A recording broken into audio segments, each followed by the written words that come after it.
We're constantly talking to clients about issuing shares to key employees, which can be for very genuine commercial reasons, and it's a fantastic way to incentivize employees, whether it's via issuing shares directly, which might be growth shares to make sure that the immediate tax consequences are minimized, or via share options.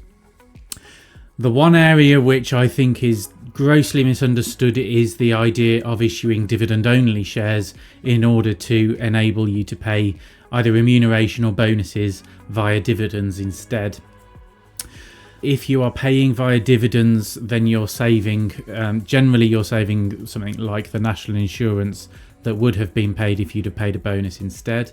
They're generally set up by issuing a new class of shares with dividend-only rights. The problem is, if they've got dividend-only rights, firstly, if you are already planning on paying a dividend, the worst is salary sacrificing. So if you were to take a £50,000 employee, reduce their salary to $10,000 and then pay $40,000 as a dividend instead, clearly that's going to look like disguised remuneration. Even if you have a set bonus scheme every year and you then pay that bonus via a dividend, that also looks like disguised remuneration.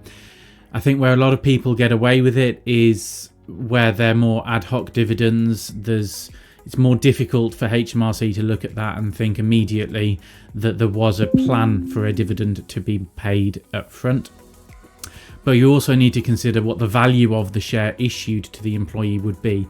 If there is an obvious income stream coming on those dividends, then that suggests that maybe we need to look at something like the net present value of the dividends in valuing the share. It's not just a £1 nominal value for a £1 ordinary share.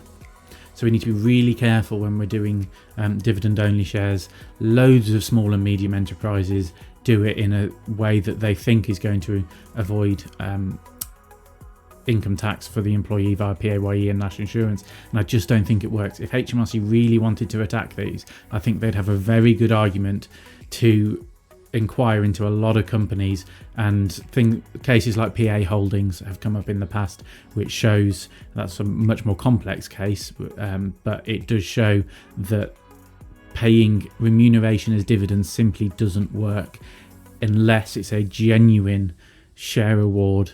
Normally, you're better off issuing voting and capital rights as well.